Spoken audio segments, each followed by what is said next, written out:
રાજકોટથી એક મોટા સમાચાર। રાજકોટ ગેમ ઝોન અગ્નિકાંડને લઈને મોટી કાર્યવાહી કરવામાં આવી છે। રાજકોટ મનપાના 2 કર્મચારીઓની ધરપકડ થઈ છે। એટીપીઓ રાજેશ મકવાણા અને જયદીપ ચૌધરીની ધરપકડ કરાઈ। દુર્ઘટના બાદ બચવા માટે ખોટા દસ્તાવેજો ઊભા કરવામાં આવ્યા હતા, જેને લઈ આ કાર્યવાહી કરવામાં આવી છે।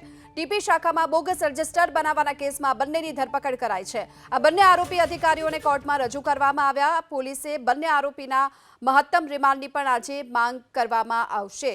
તો રાજકોટ મનપાના આ બંને કર્મચારી કે જેમની ધરપકડ કરી લેવાઈ છે।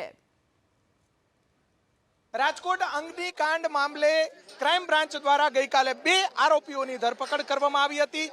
અત્યારે ક્રાઇમ બ્રાન્ચ દ્વારા બંને જે આરોપીઓ છે તેમને કોર્ટની અંદર રજૂ કરવામાં આવશે।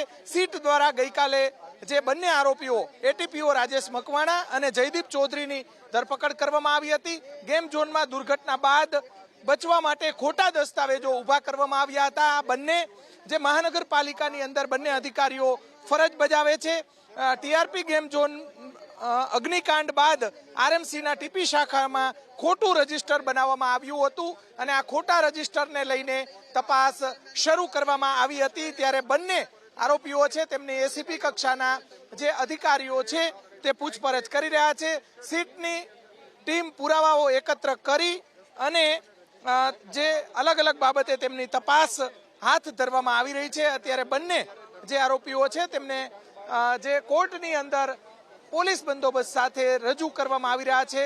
સીધા લાઈવ દ્રશ્યો આપણે બતાવી રહ્યા છીએ। રાજકોટની અંદર જે ગેમ ઝોન અગ્નિકાંડને લઈને વધુ મહાનગરપાલિકાના ટાઉન પ્લાનિંગ વિભાગના 2 અધિકારીઓ છે તેમને અત્યારે કોર્ટ સમક્ષ રજૂ કરવામાં આવશે। તેમના રિમાન્ડની માંગણી પણ કરવામાં આવશે। લાઈવ દ્રશ્યો આપણે બતાવી રહ્યા છીએ। રાજકોટની અંદર અત્યાર સુધીમાં અનેક આરોપીઓ છે તેમની જે ધરપકડ કરી ગુનો દાખલ કરવામાં આવ્યો છે, ત્યારે વધુ 2 મહાનગરપાલિકાના ટાઉન પ્લાનિંગ વિભાગના જે અધિકારીઓ છે તેમને કોર્ટ સમક્ષ અત્યારે રજૂ કરી અને રિમાન્ડની માંગણી કરવામાં આવશે।